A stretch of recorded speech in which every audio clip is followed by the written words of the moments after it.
ישראל, לא לפחד, השם אלוקיך הולך איתך. עם ישראל, לא מפחד, השם אלוקינו השם אחד. Bonjour à toutes et à tous, ce matin, bienvenue dans votre émission du vendredi, l'univers de la Yeshiva, une émission faite par la Yeshiva de Bruxelles et nous allons apprendre comme d'habitude la vie juive en 1001 questions. Ce matin, voici le programme, nous allons parler bien sûr de cette grande fête de dimanche, le Pessach Sheni, un petit peu de Lag BaOmer puisque ce sera bien sûr jeudi et nous parlerons bien sûr de Pirkei Avot, les maximes des pères dont nous avons le devoir d'étudier quelque peu entre Pessah et Shavuot, et nous parlerons bien sûr de la parashat Emor. Ce matin, parashat Emor, parashat très très important.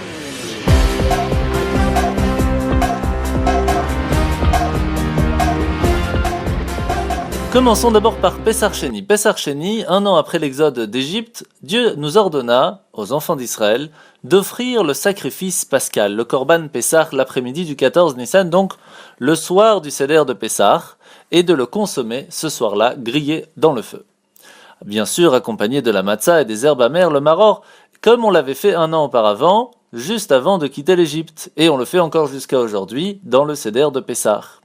Il y a eu malheureusement des hommes qui s'étaient rendus rituellement impurs au contact d'un cadavre et donc ne purent pas préparer l'offrande de Pessah ce jour-là. Alors ils étaient tristes, ils se sont présentés devant Moshe et Aaron, ils ont dit « Pourquoi est-ce qu'on pourrait être privé d'apporter cette offrande que Dieu nous a demandée alors que nous sommes des enfants d'Israël, nous sommes sortis d'Égypte il y a seulement un an. Comment pourrait-on nous aujourd'hui offrir le Korban Pessah, le sacrifice pascal ?» Alors en réponse de leur requête, Hachem fit du 14e jour de Iyar, un mois après, un second Pessah, le Pessach Sheni. Pour quiconque qui avait été dans l'incapacité d'apporter le sacrifice pascal à la veille de Pessah, le mois précédent, ce jour représentera la seconde chance que l'on puisse atteindre grâce à la Teshuvah, la seconde chance, la force du repentir, la force du retour. Et dans les mots du Rabbi Yosef Yitzhak de Lubavitch, nous disait « Le second Pessah enseigne qu'une situation n'est jamais désespérée. » Et il est coutume de marquer ce jour-là par la consommation de matzah, et si possible de la matzah shmura. Ça c'est le Pessach Sheni qui sera donc ce dimanche. Voici la date, ce sera le dimanche 22 mai, et 2016 bien sûr, et nous avons l'habitude de manger pendant cette journée de la matzah. Donc je vous invite à faire tout ce qu'il faut pour ce magnifique jour de Pessach Sheni.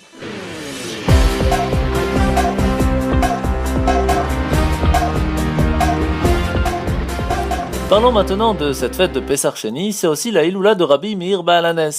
C'est pour cela que nous avons l'habitude de faire à la Yeshiva le soir une Hiloula pour Rabbi Meir Baal Hanes. Vous êtes bien sûr tous invités, ce sera à 19h. Alors, par rapport à Rabbi Meir Baal Hanes, Rabbi Meir Baal Hanes est enterré à Tibériade, sa tombe surplombe le lac de Kinneret, appelé bien sûr ainsi pour sa forme de harpe, du mot Kinnor. Alors Rabbi Meir Baal Hanes a vécu au temps de la Mishnah, il étudiait bien sûr avec le grand Rabbi Akiva, et elle a été considérée comme un des plus grands Tanaïm de la deuxième génération après la destruction du Beth Amikdash Hasheni, le second temple.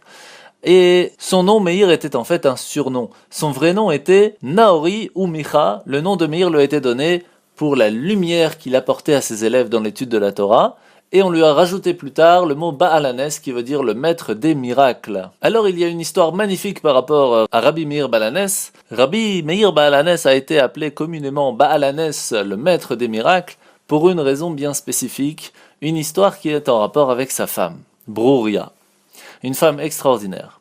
Alors, quelle est cette histoire ? Sachez en premier lieu que Rabbi Meir disait que toute personne qui a besoin de son aide a besoin de dire simplement la phrase « Eloka de Rabbi Meir Anena » « Dieu de Rabbi Meir vient m'aider » et il sera là pour nous aider. Comment est venue cette histoire ? Je vous laisse écouter l'histoire de la phrase magique de Rabbi Meir Baal Hanes par le Rav Ben Driem. La femme de Rabbi Meir est très connue dans le Talmud. Elle se prénomme Brouria. Elle était une femme érudite, de qui les sages parfois vont même prendre en considération la vie pour trancher la halacha.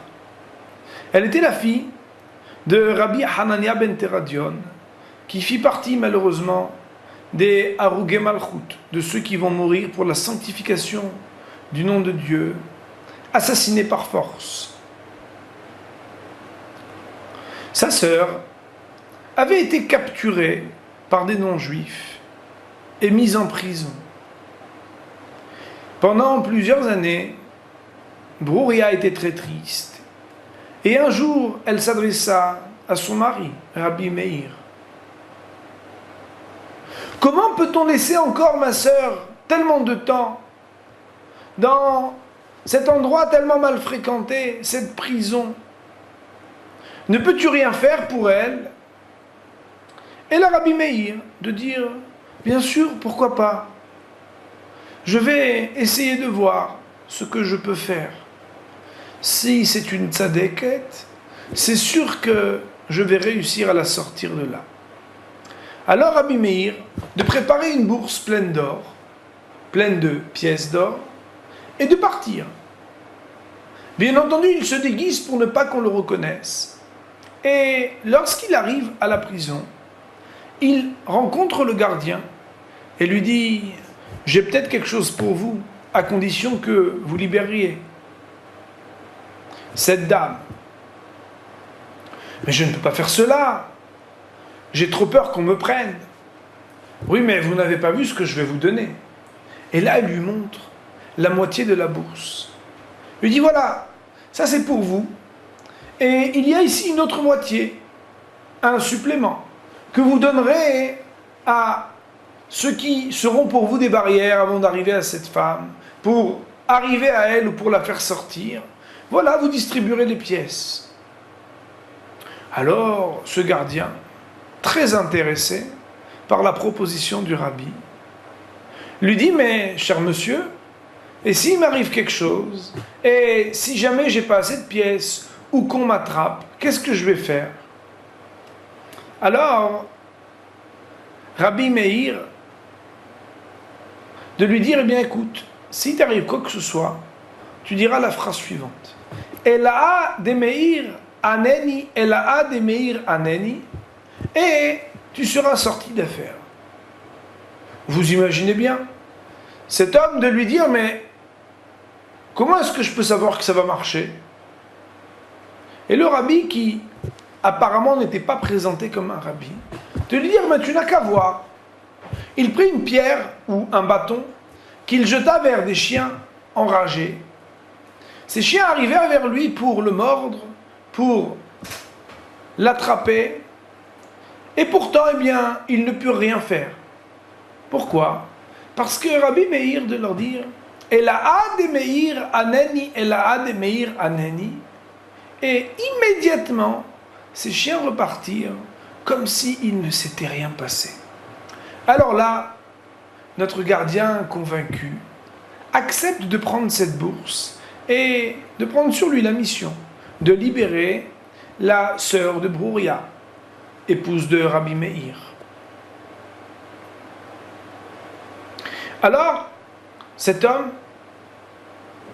réussit à distribuer quelques sous, à faire sortir cette femme, et ensuite, eh bien, quand on s'aperçoit que cette femme a été libérée, on cherche jusqu'à ce que l'on trouve les raisons pour lesquelles elle a réussi à s'enfuir. Ce gardien est dénoncé et il est condamné à mort. Il devra être pendu. Alors là, il fallait sortir le joker.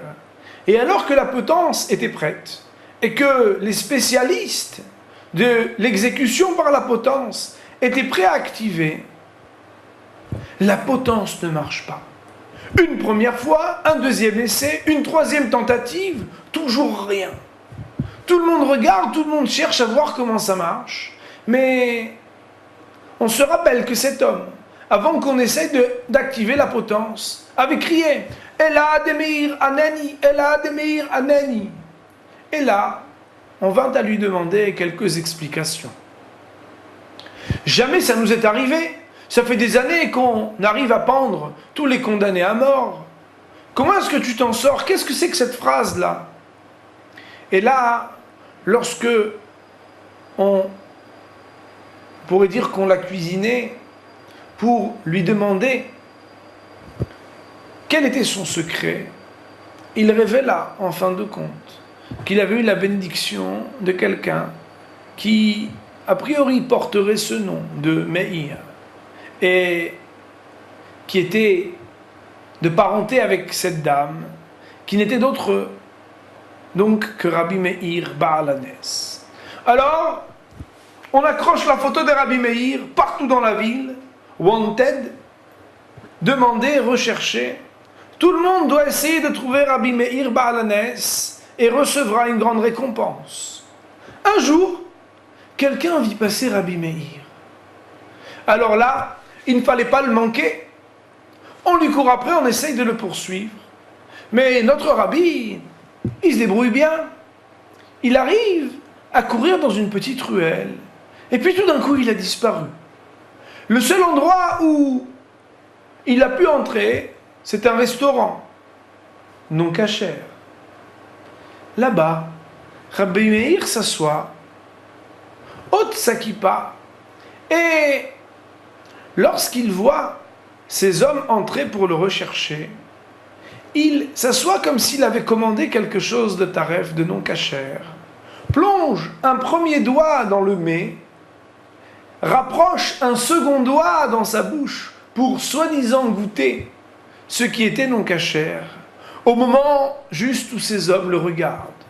Là, très rassurés, ils se sont dit « Impossible qu'un rabbi mange un plat non cachère !» Ils ressortirent de ce restaurant et étaient sûrs d'eux. Ils n'ont pas pu retrouver le rabbi, qui ensuite a pu s'enfuir.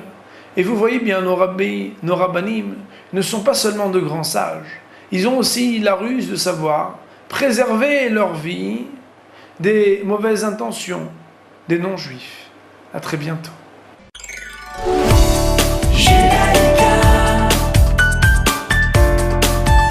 Judaïka 90.2 FM.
Nous revoilà sur Radio Judaïka après avoir écouté cette histoire de Rabbi Meir Baal Hanes. Je vous rappelle que Rabbi Meir Baal Hanes, le jour de Pesach Sheni, c'est le jour de sa Iloula. Et Rabbi Meir disait « Un homme doit faire apprendre à son fils un métier et prier Hachem, celui qui est le propriétaire de richesse, car la richesse ne vient pas du métier. Pour chaque métier, il y a des riches et il y a des pauvres. Il existe aussi deux sortes d'amis, disait-il. Ceux qui te font des remontrances et ceux qui ne t'en font pas. Aime surtout les premiers, ceux qui t'en font, parce qu'ils t'aiment et ils te font ces remontrances pour t'aider. Une troisième chose, d'où sait-on que la résurrection des morts est explicite dans la Torah? Car il est dit « Az Yashir Moshe » et là Moshe chantera. Et on sait bien que Moshe est parti de ce monde, physiquement parlant. Et donc, puisque Az Yashir Moshe au futur, Moshe chantera, cela nous apprend que la résurrection des morts est explicite dans la Torah. Voici un petit peu les quelques paroles sur Pesach Sheni. Je vous rappelle que Pesach Sheni, ce dimanche 22, il est très important de manger de la matzah shmura. Ça, c'est un petit peu une petite phrase sur Rabbi Meir Balanes et Pesach Sheni.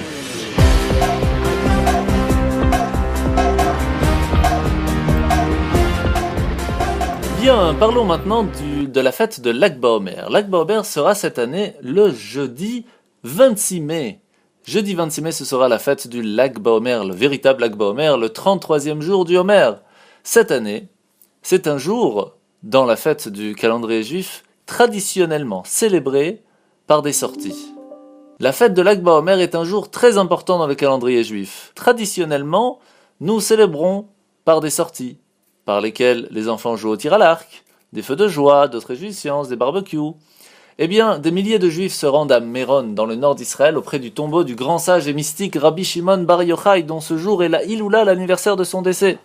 Rabbi Shimon Bar Yochai, qui vécut au IIe siècle de l'ère commune, a été le premier à enseigner publiquement la dimension mystique de la Torah, connu bien sûr sous le nom de Kabbalah. Il a été l'auteur de l'œuvre de base de la Kabbalah, le Zohar.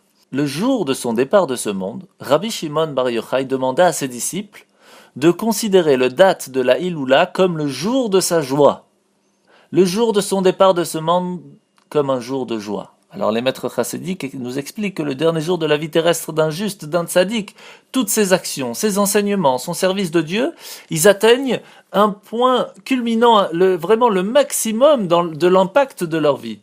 Ce qui fait qu'on célèbre à chaque Lag BaOmer la vie de Rabbi Shimon Bar Yochai, la révélation de l'âme ésotérique de la Torah, comme un jour de joie. Et donc ce jeudi, le Lag BaOmer commémore aussi un autre joyeux événement. Le Talmud relate que dans les semaines entre Pessah et Shavuot, comme vous le savez, on l'a expliqué, l'épidémie a frappé les grands disciples du grand sage Rabbi Akiva, parce qu'ils manquaient un petit peu de respect les uns envers les autres. Eh bien, ces semaines sont donc considérées comme une période de deuil, ce qui implique certaines formes de réjouissance sont interdites par la loi, par la tradition, et on ne peut pas se couper les cheveux, on ne peut pas se marier, etc. Le jour de Lag BaOmer, jeudi 26, l'épidémie cessa.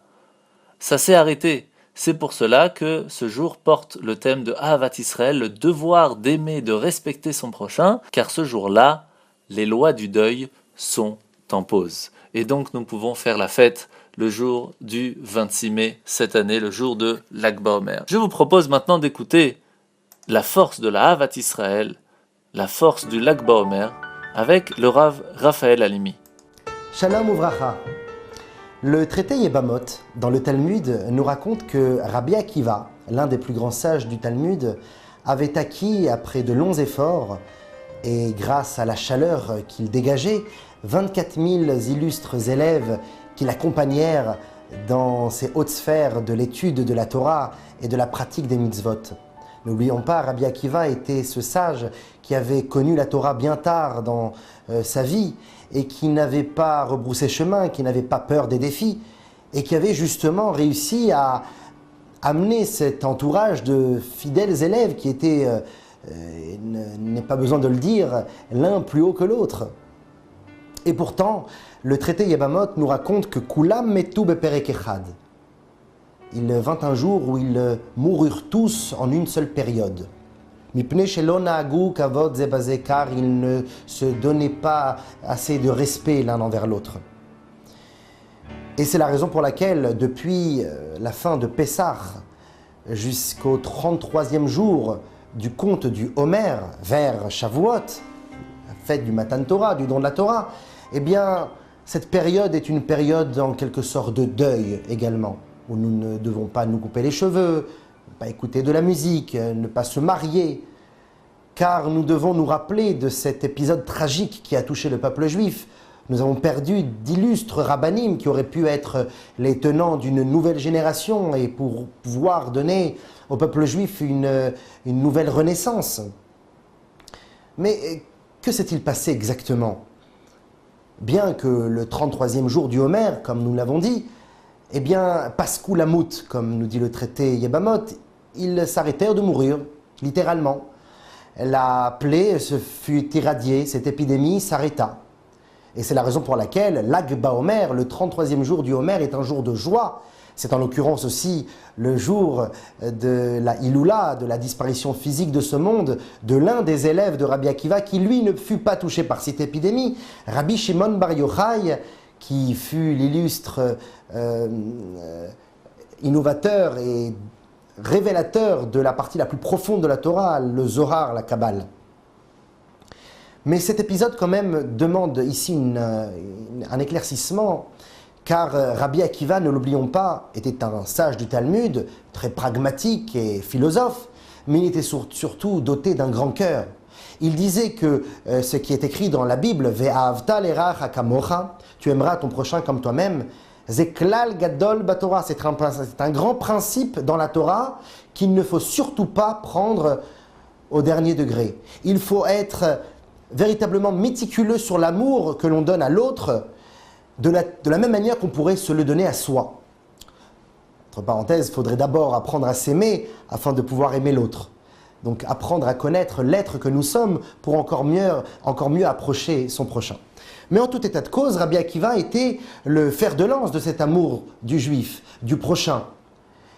Alors que ses élèves, qui, ne l'oublions pas, étaient des illustres élèves, a priori ont reçu toute la transmission de Rabbi Akiva, manquèrent à leur devoir d'amour du prochain, à tel point qu'ils manquèrent de respect l'un envers l'autre. Comment est-ce possible? Et puis, deuxième question, est-ce que le manque de respect envers son prochain est la cause de la mort? Devons-nous mourir pour cela? Et puis enfin, ils moururent tous, les 24 000 élèves, dans une seule période. Est-ce que la faute était telle grave, à tel point que les 24 000 hommes qui moururent étaient arrivés à un niveau de faute égal pour mourir dans une seule période? Que s'est-il passé exactement? Alors pour comprendre cela, essayons de souligner les paroles de nos sages. L'onagu kavod ze laze. Ils n'ont pas pris l'habitude, ils ont perdu l'habitude de se respecter, de donner de l'honneur à l'autre. Que cela veut dire? Bien entendu, les élèves de Rabbi Akiva s'aimaient. Ils s'aimaient d'un amour ardent. Parce que, premièrement, c'était d'illustres élèves. Deuxièmement, parce que c'était des sages, des tzadikim. Et troisièmement, parce qu'ils étaient imprégnés de l'enseignement de leur maître, l'amour, l'amour et l'amour. Mais des fois, l'amour, avec trop de cœur et pas assez de pensée, de réflexion et d'analyse, peut amener à un manque de respect. Et c'est la raison pour laquelle les élèves de Rabbi Akiva ne se respectaient plus, parce qu'ils s'aimaient trop. Que s'est-il passé exactement? Rabbi Akiva enseignait dans son grand Beth Midrash la Torah. Après le cours, il y avait des chavrutot, des binômes, qui se créaient afin de réviser les paroles de leur maître. Alors les fameux élèves, les collègues se discutaient des paroles de leur maître, et l'un et l'autre n'étaient pas d'accord sur l'interprétation que son prochain avait. Et il disait, je t'aime tellement, mon cher ami, que je ne veux pas que tu sombres dans cette erreur d'interpréter notre rave de cette manière. Alors je ne veux même pas écouter ce que tu as à dire. Ce que tu as à dire n'a pas de place, ni dans ma tête, ni dans mon cœur. Je préfère, je grossis bien sûr les mots, mais cela voulait dire cela. Cet épisode voulait justement exprimer cet état d'esprit de ne pas laisser, de ne pas donner à l'autre le rôle qui lui convient, qui lui est dû. Même si je ne suis pas d'accord. Justement, nos sages nous disent dans les Maximes des Pères, le dernier chapitre, la dernière Mishnah du premier chapitre, où il est écrit que Rabban Shimon ben Gamliel nous dit que le monde ne tient existe en quelque sorte sur trois choses. Le Emet, la vérité, le Shalom, la paix, et le Din, la justice. Effectivement, le but, la conséquence, c'est la paix.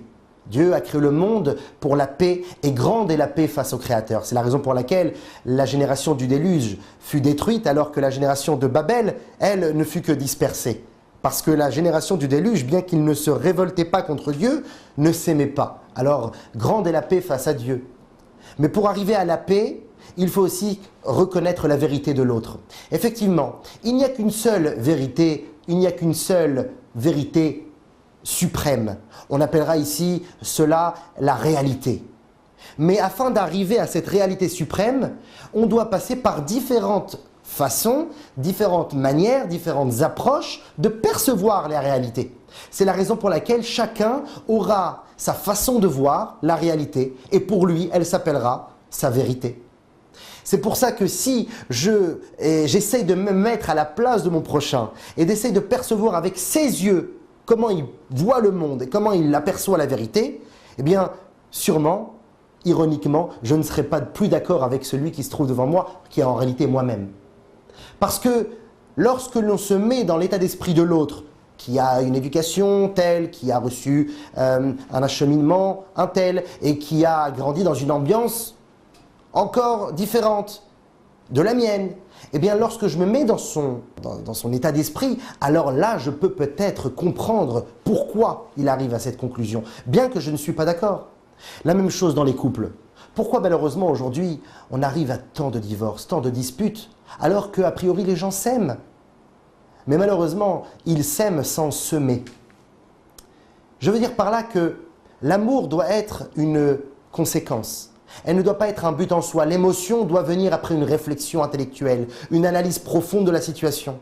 Lorsque je laisse place à l'autre d'une différence, qu'il ait des défauts, qu'il ait des qualités, d'apprendre à vivre avec ce qu'il a, d'essayer peut-être d'émettre des avis, des suggestions sur la manière de vivre et peut-être lui demander de changer, mais ne pas l'obliger à prendre une nouvelle voie. Car cela ne fera que mettre des obstacles et des barrières. Savoir respecter l'autre, c'est savoir émettre une tolérance telle que l'autre pourra vivre à travers ce qu'il est, sans pour autant changer. Les histoires de couple arrivent souvent parce que l'homme essaye de changer sa femme ou vice-versa. Lorsque l'on essaye de faire en sorte que notre conjoint nous ressemble à l'identique, c'est un grand égoïsme en réalité. Il aurait fallu se marier avec soi-même. Mais puisqu'on vient avec un être différent, et justement comme le rabbi Lubavitch nous dit que l'union dans le mariage passe par justement la désunion. La désunion, pas pour se désunir en but en soi, mais la désunion c'est de prendre conscience de la différence, de disloquer et que nous sommes différents afin de reconnaître le point qui nous rallie. Mais pour cela, il faut savoir que nous sommes différents. Et ça, c'est le respect. Et en cela, les élèves de Rabbi Akiva se trompèrent.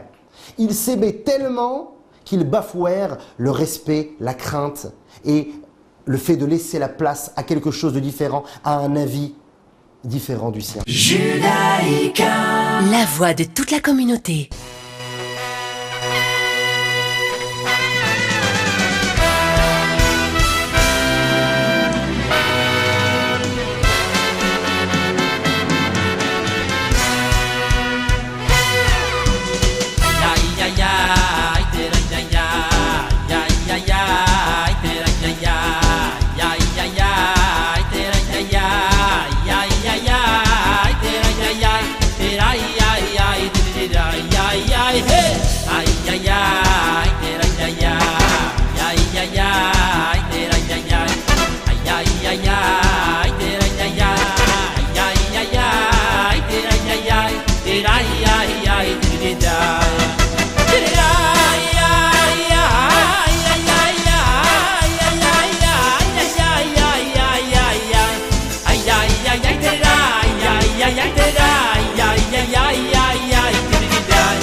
Nous avons donc répondu pourquoi les élèves de Rabbi Akiva, les élèves de celui qui prenait l'amour du prochain, ont manqué de respect l'un envers l'autre. Maintenant, nous comprenons quelle était leur erreur. Mais méritaient-ils la mort jusqu'à les faire mourir dans une épidémie terrible en une seule période, Keish Echad, comme un seul homme? Alors il y a une dimension bien plus mystique qui apparaît. L'être humain a des champs de protection que l'on va appeler ici des énergies qui le protègent de toute intrusion extérieure. Et lorsqu'une personne s'expose au danger, alors il défait les champs de protection et incite les esprits maléfiques à l'envahir. C'est la raison pour laquelle nos sages nous diront Beshaat sakana asatan mekatreg.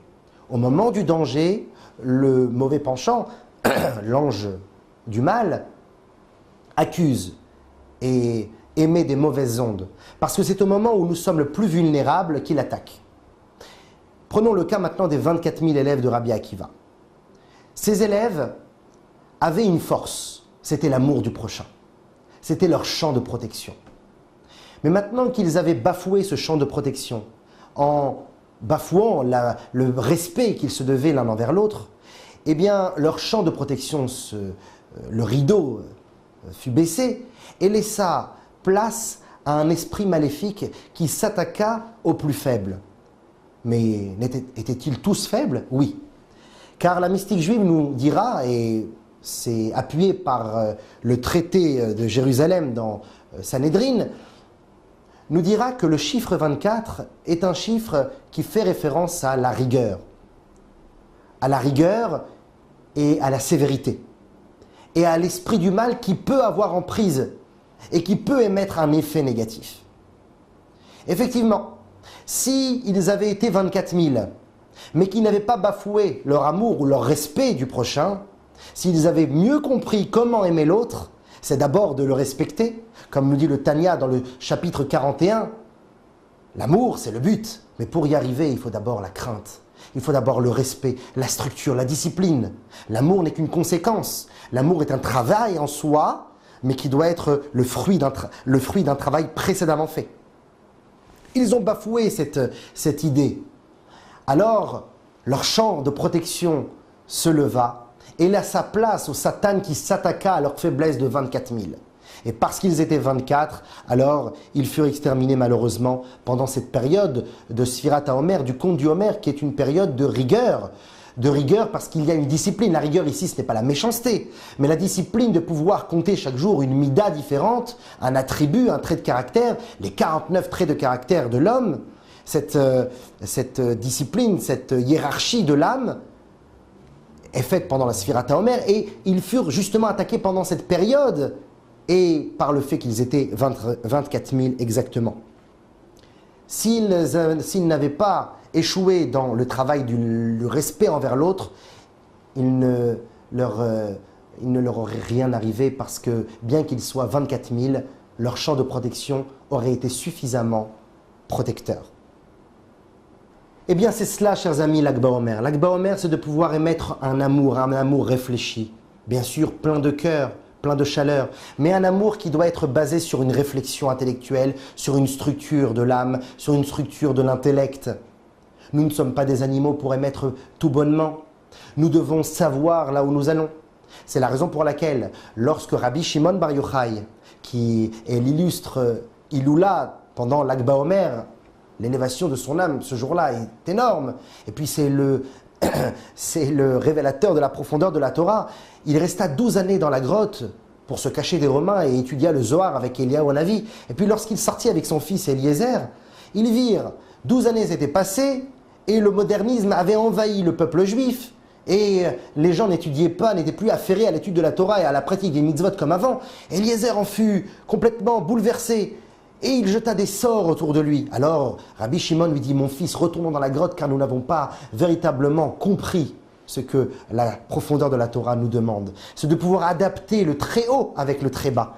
Ils restèrent encore 1 an dans la grotte et lorsqu'ils sortirent, Rabbi Shimon Bar Yochai s'affaira à purifier des chemins dans lesquels les Kohanim, les prêtres, ne pouvaient plus passer parce qu'ils s'étaient rendus impurs. Il s'affaira à faire des choses totalement, a priori, dérisoires, car les Kohanim auraient pu très bien passer par un chemin de traverse. Mais non, Rabbi Shimon s'affairait à faire des choses véritablement infimes afin de montrer l'amour et le respect qu'il doit avoir à ceux qui sont différents de lui.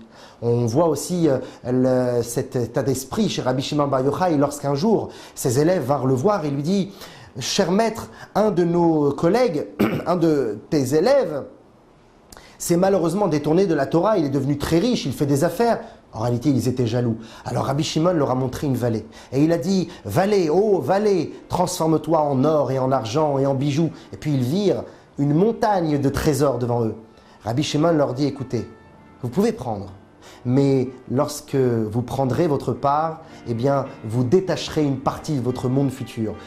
Cela se fera sur votre part du Olam Haba. » De là, nous voyons que Rabbi Shimon Bar Yochai aurait pu très bien les remettre en question, leur crier dessus et leur dire « Mais comment est-ce possible que vous, ô chers grands élèves, vous tombez dans cette bassesse de l'argent ?» Non, il a été tout bonnement tolérant, il a compris leur faiblesse. Il leur a dit « Écoutez, je veux vous montrer, comme dit Dieu, je t'ai posé le bien et le mal devant toi, à toi de choisir. » Dieu est un roi qui laisse le choix. Ce n'est pas une religion de contrainte, ce n'est pas une religion d'envahissement de l'intellect. Au contraire, on laisse l'esprit se libérer afin de pouvoir respecter ce dont les élèves de Rabbi Akiva ne l'ont pas fait, de pouvoir respecter la différence de l'autre, lui laisser la place et lui dire « Écoute mon cher ami, tu peux prendre, mais si tu prends, tu auras telle et telle conséquence, tu auras telle et telle punition ou telle et telle récompense. À toi de faire le choix, car tu as une personnalité propre, tu as une place, tu as un rôle, et ce respect, je te le dois, et c'est ça qui m'amènera à t'aimer véritablement. » Très bonne fête, et espérons Mashiach. Merci beaucoup Rav Raphaël Halimi pour ces belles paroles sur le Lag BaOmer. Nous allons parler maintenant de la fête, bien sûr, de cette paracha, Parashat Emor. Je vous laisse profiter les enfants avec Benny et Yeladim de Torah Box pour parler un petit peu de la Parashat Emor.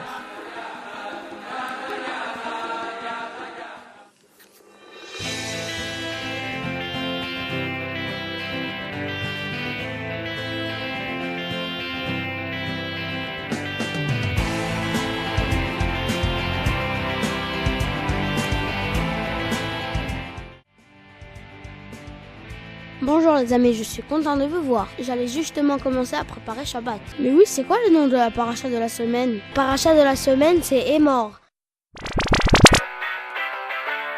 La paracha de la semaine, la paracha c'est Emor.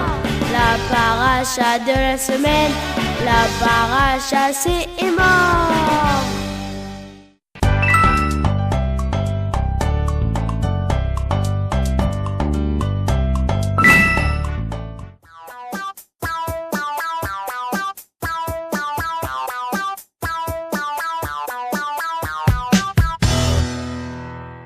Bonjour les enfants. Bonjour Rav. Dans notre paracha, la Torah nous parle des différentes fêtes de l'année. Ah, c'est un sujet intéressant. Moi, la fête que je préfère, c'est Purim, parce que j'adore me déguiser. Bonjour les enfants, je suis Super Coco, le héros des temps modernes, toujours prêt à sauver les âmes en détresse. Joli déguisement, Coco. Mais j'ai pas compris pourquoi tu as mis une casserole sur la tête. Ah bon? J'ai une casserole sur la tête? Ah oui. Ah bah ça alors, je l'ai cherché partout cette casserole. Eh les enfants, ne soyez pas distraits, revenons à nos moutons. Tout d'abord, Coco, moi je parle des fêtes de la Torah, et Purim, comme Hanouka d'ailleurs, n'en fait pas partie. Ah oui, désolé. Mais tu peux garder ton déguisement si tu veux. Merci Rav. Si on fait attention à toutes les fêtes de la Torah, on se rend compte qu'elles ont toutes un rapport avec la sortie d'Égypte. Ah oui, c'est vrai ça. Pessah commémore la sortie en elle-même. Sukkot rappelle les nuées qui protégeaient les Béné Israël dans le désert. Et Shavuot commémore le don de la Torah, qui était l'objectif de la sortie d'Égypte. C'est sûr qu'en sortant d'Égypte, les Béné Israël ne se sont pas déguisés. Mais on peut s'étonner en constatant qu'avant d'énumérer les fêtes, la Torah nous parle d'abord du Shabbat. Et est-ce que vous savez pourquoi? Parce que Shabbat, c'est un jour de fête. Oui, c'est vrai, mais c'est encore plus que ça. Lorsque l'on veut construire un immeuble, par quoi faut-il commencer? On commence par le commencement. Oui, ça c'est sûr, mais encore. On commence par les fondations. Oui, Benny, avec des fondations solides, un immeuble ne risque pas de s'écrouler. Alors qu'avec des mauvaises fondations, balaboum! Ça y est, j'ai fini ma maison et j'ai utilisé une nouvelle technique. J'ai utilisé des bouts de bois pour les fondations. Oh là, je crois qu'il va falloir recommencer là. Eh bien, le Shabbat, c'est en quelque sorte la base de toutes les autres fêtes. Mais pourquoi? Pour comprendre cela, il faut tout d'abord répondre à la question suivante. Pourquoi Hachem nous demande-t-il de garder le Shabbat? Eh bien, c'est parce qu'il a créé le monde en 6 jours, et donc le 7e jour, c'était le jour du repos. Oui, Coco, c'est ça. Et donc, c'est pour se souvenir que Hachem a créé le monde en 6 jours que nous cessons toute activité le jour du Shabbat. Oui, les enfants, sachez que moi aussi, Super Coco, j'arrête de travailler le Shabbat. Mais la Torah amène une autre raison au Shabbat. Oui, grâce au Shabbat, toutes les semaines, Benny et moi, on prépare Shabbat. Et c'est pour ça que Hachem a créé le Shabbat. Je pense pas que c'est la réponse que le Rav attend. Non, en fait dans la Torah il est écrit que le Shabbat vient nous rappeler que c'est Hachem qui nous a libérés de l'esclavage en Égypte. Mais alors, le Shabbat c'est pour se souvenir de la sortie d'Égypte? Ou pour se rappeler que c'est Hachem qui a créé le monde? Eh bien en fait, c'est la même chose. Ah bon? Oui, en nous libérant d'Égypte, Hachem a prouvé qu'il était le maître de toutes les forces qui régissent le monde, car il en est le créateur. Alors, se souvenir de la sortie d'Égypte, c'est se souvenir que Hachem a créé le monde. Oui, et le moyen de s'en souvenir, c'est de respecter le Shabbat. Et comme toutes les fêtes de la Torah sont liées à la sortie d'Égypte, on comprend donc que respecter le Shabbat, c'est la base de toutes les fêtes. Bravo Coco, tu as réussi à reconstituer le puzzle. C'est normal, j'ai bien vu que vous aviez du mal à comprendre. Alors Super Coco est venu à votre rescousse. Merci Super Coco. Pas de quoi, Benny. Ah, à part ça, tu n'aurais pas vu ma casserole? Tu sais, la grosse avec laquelle je fais ma soupe de boulon. Mais quoi, qu'est-ce que j'ai dit de rigolo?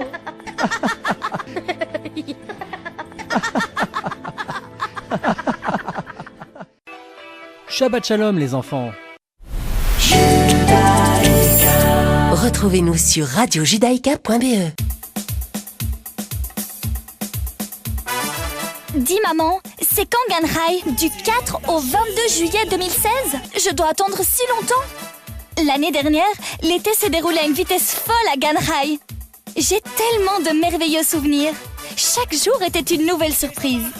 Le matin, on commençait la journée par le grand rassemblement. C'était cool de chanter pour faire gagner des points à notre équipe. Puis, il y avait toujours plein d'activités amusantes. Chaque jour, il y avait un thème et on apprenait quelque chose sur notre héritage, le judaïsme. Toujours dans la joie, on faisait des super sorties. Ganhai, c'est des expériences que je n'avais jamais eues. Maman, tu te rappelles de tous les travaux manuels que je te montrais quand je les ramenais à la maison? Je me sentais comme une vraie artiste. Maman, tu te souviens du professeur de sport, Roberto? Il nous apprenait l'importance de jouer en équipe.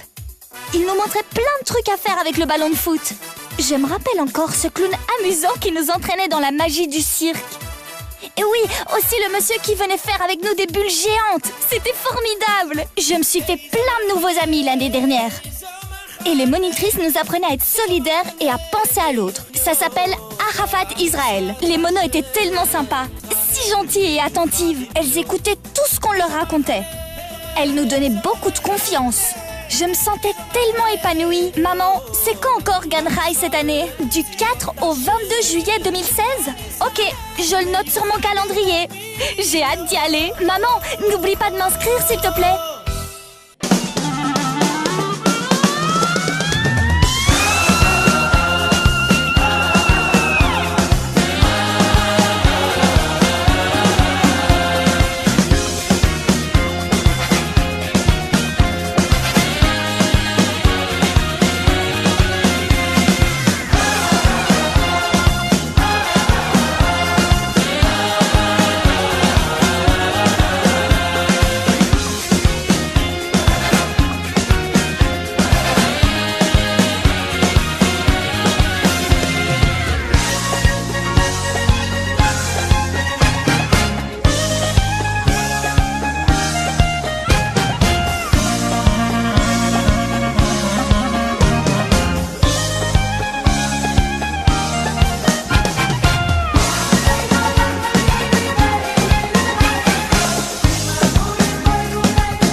שיהיה לי בשביס עד אליני בר יחוי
Eh bien voilà, c'est ainsi que finit notre émission ce matin. Je vous rappelle que nous sommes la Parashat Emor. Ce soir, nous devrons allumer les bougies avant 21h14 et que Shabbat Parashat Emor, samedi soir, se finira à 22h35. Je vous rappelle l'importance d'étudier les Pirkei Avot, les maximes des pères. Nous serons ce Shabbat le chapitre 3, chapitre Gimel.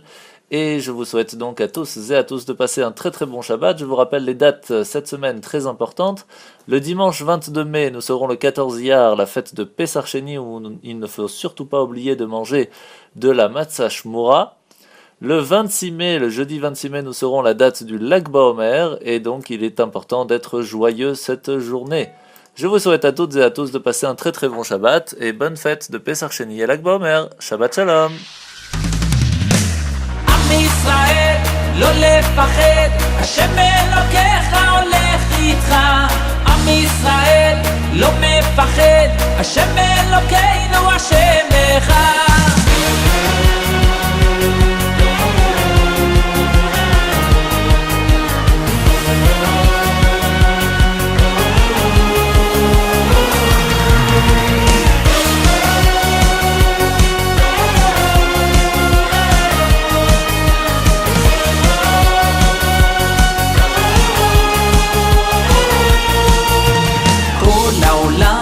גשר צר, והעיקר לא לפחד כלל, ומלמעלה הוא שומר, צר ואויב לא יתקרב, אח לאח ויד ביד, ישראל זה עם אחד, ומלמעלה הוא עוזר, שומר שומר ישראל. עם ישראל לא לפחד, השם אלוקיך הולך איתך. עם ישראל לא מפחד, השם אלוקינו השם אחד. עם ישראל לא לפחד,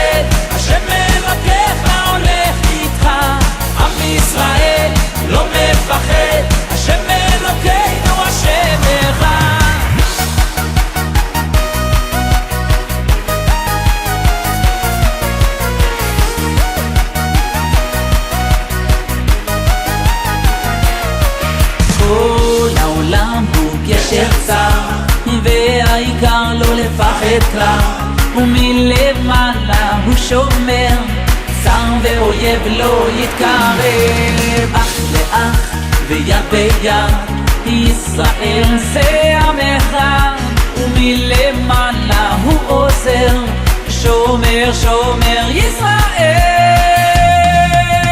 עם ישראל לא לפחד, השם אלוקיך הולך איתך. עם ישראל לא מפחד,